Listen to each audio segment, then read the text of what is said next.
I had a wonderful childhood. I had loving parents.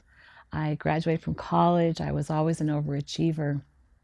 And during that time, I met my first husband, and he struggled a lot with mental illness and unfortunately committed suicide when I was in my late 20s. After that, I met my husband, Tino. He was from El Salvador.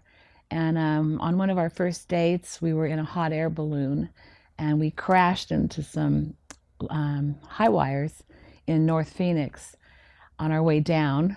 And unfortunately, we threw out the lights to around 250,000 people. So surprisingly, I agreed to go with him to El Salvador after that. I guess I was just madly in love. It was a time when the war was going on and things were a little complicated, but I managed to get my entrepreneur skills honed and started my own business there in the distribution of wine and food in that area. It was a war zone, so there were a lot of traumatic events going on at the time. So let's see if I can remember all the things that happened. I was thrown out of a yacht while we were fishing. Another time I was hit by a wave, freak wave on the beach. I had to scale a cliff to get out. There was also a time when I was ambushed by guerrillas with AK-47s. A bomb went off while I was getting into my car. I volunteered at the military hospital there, and that was obviously traumatic, seeing all the injuries. My businesses were attacked. Two people were assassinated. Then I got followed by a stalker for 6 months and had a bodyguard with an M16 in the back seat for a while. I was extortioned. I think probably one of the more difficult things was being a caregiver to my husband who had diabetes and watching toe by toe and eventually his feet amputated. I call all of this my lasagna of trauma, layers and layers and layers of events that I had to struggle through and come out on the other side. Unfortunately, my husband passed away, and I was living on 80 acres of jungle, and my nearest neighbor was almost a mile away. After his death, I started to experience a barrage of very strange phenomenon. I had a coincidental rainbow, actually two of them. There was a lot of indigenous drumming going on. Lots of snakes showed up, spontaneous rain clouds that rained just on me. I started also seeing a lot of strange beams around the property. And these events crescendoed into an evening where I ended up in the end of the property and I was hit by a beam of light at that time. I was 3 hours lying there unconscious. And I awakened to find that all my perceptions of a third dimensional reality had been completely destroyed. I was also completely paralyzed, and they tell me that the word for that is astral catalepsy, which occurs when someone has been out of their body for a long period of time, and the body needs that time to adjust to it returning. In a subsequent experience, another light entered me when I was on a vacation, and I was sent in that moment into another out of body experience. And through this whole period of time, I had 7 out of body experiences. So each time it was more difficult to get back. And these situations drove me into a kind of a near insanity, because I was trying so hard to be in this side of the world, and I kept ending up being in the spiritual side of the world. When this occurred, I was able to see, hear, and feel spirits from multiple dimensions. I also received knowledge of these ancient shamanic practices. I had really no knowledge of that before, and so it was very strange to all of a sudden have this awareness and knowing. And I believe also that the language that I was listening to at the time was Mayan. This was 5 years ago, and I believe what people call this is a spiritual emergency. It's one of the most dramatic, dark, and traumatic experiences that people go through. And I've heard of them, and I've heard others having these experiences, and my own personal experience made it very difficult for me to get on with my life at that time. There are a lot of terms to describe what happened to me: spiritual emergency, kundalini activation, spirit possession, shamanic initiation, near death experience, out of body experiences. I think the only thing I didn't experience was a UFO landing in my backyard. Um, I was doing my best to live an ordinary life after a very extraordinary experience, but there were a lot of challenges involved in that. Um, I had problems with electronics and vibrations, and probably the most significant was a chorus of Mayan ancestral voices that were constantly talking to me in a language that I oddly knew, and no one else recognized. I'd been a left brain entrepreneur my whole life, so these experiences just were very unexplainable to me. My mind could not wrap itself around them. I finally called a friend of mine and said, "I need help. I don't know what's really happened to me." She did her best to try to put the pieces together for me, but I was so fragmented from the experience. And I even told her, I said, "Take me to the Mayo Clinic. I've always gone to the Mayo Clinic and they've always fixed everything. So let's go there." But she said that in the state that I was in, and the listening to the voices and all that, it was probably not a good idea to go to the Mayo Clinic. I I had it was such a difficult time, that and the voices were so extreme, that I actually did contemplate committing suicide, and luckily I failed because of divine intervention. I was still in a very deep mental chaotic place. I was confused. I was scared to go and pursue Western methods and frameworks in dealing with this. So instead, I went to Colombia, and I found a group of indigenous healers who were able to bring my soul back into alignment, and kind of started to teach me a little bit about what my life would be living with this experience and these gifts that I was told I had received.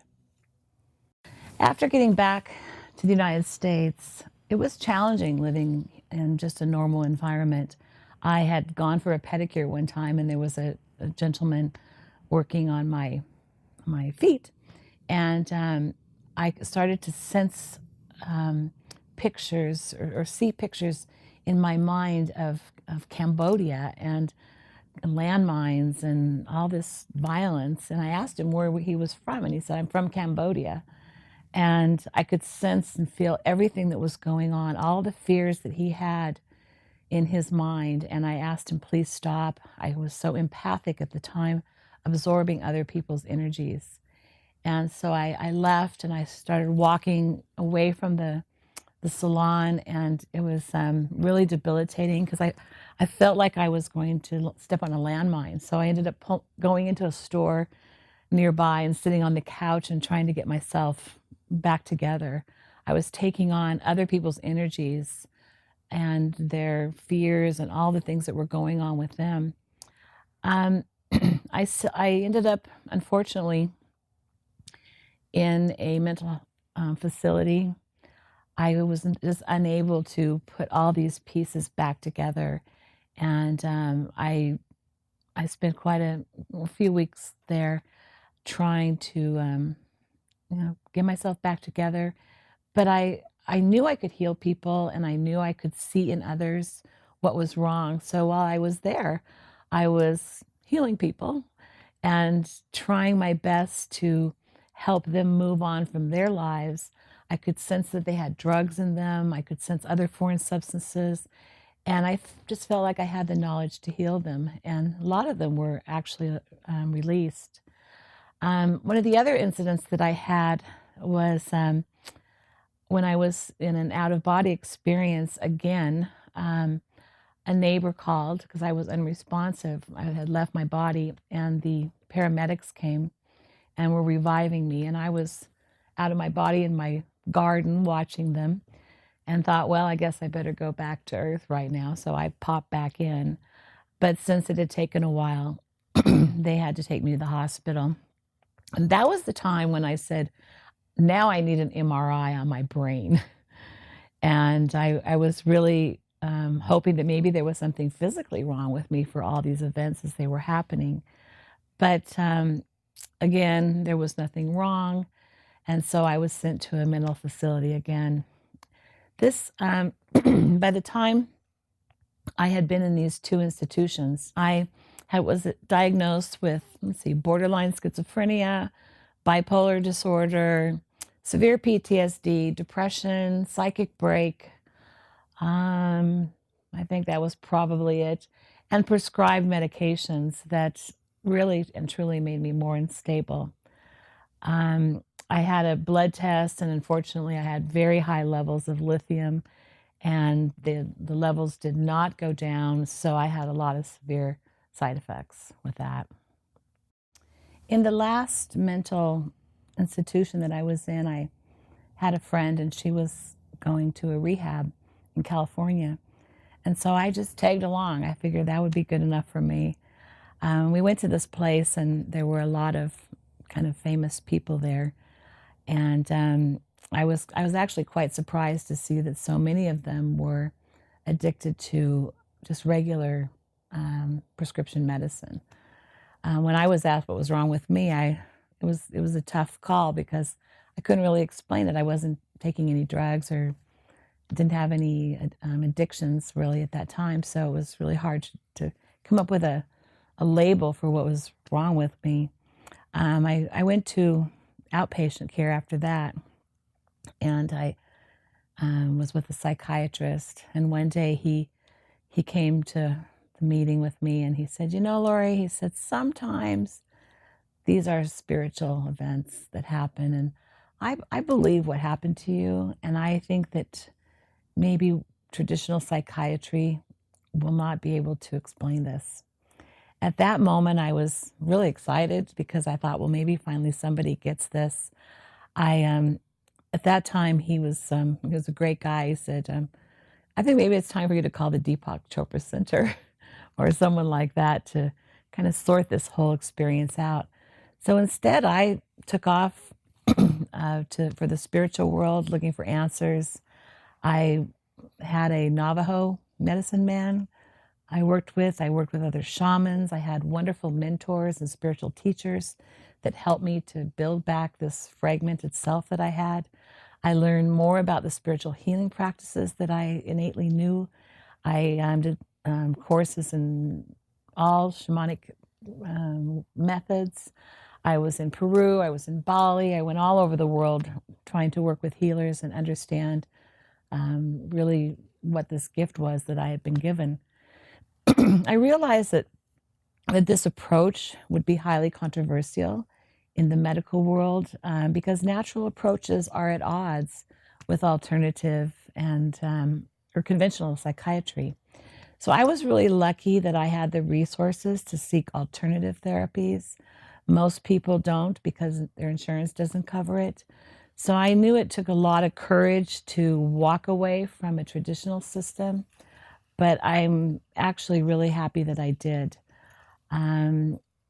If I think at that point, if I would have gone to a regular psychiatrist and they told me my serotonin levels were off, that was going to be a problem for me after all the things I'd experienced. So my key to recovery was having the understanding from mentors and teachers and other people who were spiritually mature to know that what was happening to me was a spiritual awakening and that I needed to embrace this and understand it and come to some kind of a congruent place with the voices that I was hearing. I knew what had to happen was I had to tame the mind. It was like a wild horse. And I also had to realize that it was a gift, and how would I use this gift? I did a lot of detox work with my body. I released a lot of toxic thoughts and toxins that had been buried in my cells and my tissues. I did regular therapeutic massage with intuitives. I did daily meditation. I had proper nutrition. I worked with Ayurvedic specialists. I had an understanding then through mentors of the spiritual realms. I learned to create my own sacred space around me. I really learned to live in a spiritual world with a spiritual world around me. I developed safe relationships with the spirits and the voices that I was hearing. There was the necessity for knowledge of how to use these practices for myself and then eventually with others, so that I could bring the highest good for everyone that I was working with. And I had a whole new budding relationship with nature, with yoga. I had an open dialogue with these voices, and I was able to get a sense of what was positive and what was negative for me. And I truly had to get to the point where I had faith and confidence in my abilities, and then realize that I wasn't crazy, but instead I just had a rare experience that not everybody could understand. I started researching this. I The way I solve problems or understand problems is I research it to death. And I realized that it was common in indigenous cultures for people to have these experiences. And these are the experiences that shamans have. Mental illness, I think, some mental illness can be a form of spiritual awakening. People of Eastern thought and the indigenous people, they know this. The therapy for this is mindfulness and meditation, and this helps to complete this process of spiritual growth. There was a study that was done when of 75% of the people who were diagnosed with mental illness afterwards felt that they had become spiritual afterwards. So I wonder really how much of mental illness is truly just a spiritual awakening. In all of the research that I was doing, I thought it was interesting that Aristotle termed the Greek word psyche as butterfly, which is further defined as the human soul, mind, or spirit. The butterfly is the symbol for transformation. The caterpillar is its earthly self, and the chrysalis is the state, time, and place where our resurrection is stored. And when the butterfly emerges, our consciousness is reborn. Many cultures see butterflies as a symbol of transformation. Unfortunately, I think that the mental health profession has oftentimes lost its focus on really the root of the profession. And there's something fundamentally wrong that we define mental illness separate from the psyche and the soul. The culprit in this is really an antiquated system that they use, the diagnostic manual of mental disorders. And it's so important to label everything that's happening to fit into this system so that we're able to come up with this list of symptoms and then give someone a diagnosis. After they find this classification of this illness, then they are given medications or therapies or whatever to hopefully reduce the impact. The issue with that is these diagnoses are extremely random and oftentimes not very helpful. What concerns me a lot is that we're all walking around with a prescribed cocktail of antipsychotic drugs that really are based on a guessing game and a list of symptoms that, you know, try to define what we really need. What is really insane is the whole process of this. Um, the problem, I think, is compounded by the fact that it's hard to spend a lot of time with someone to understand the whole impact of what's happened to them. And I think that there's a lot of misdiagnosis. There's a fear of treatment at times, and there's just inadequate research about this whole world of spiritual awakening. I think this creates a huge barrier to those who are in a state that I was in and are unable to really understand and discover their true selves.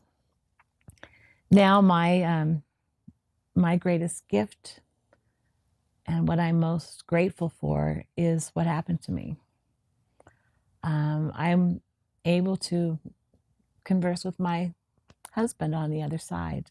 It's a very natural relationship. It's a process that I cherish very, very much.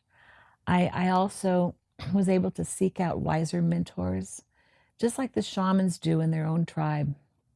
They look for those who've come before and taken those steps before them, and really sitting down with them and trying to understand maybe more than just the world that we see, moving into the spirit world, trying to find how we can use that connection to better our lives here.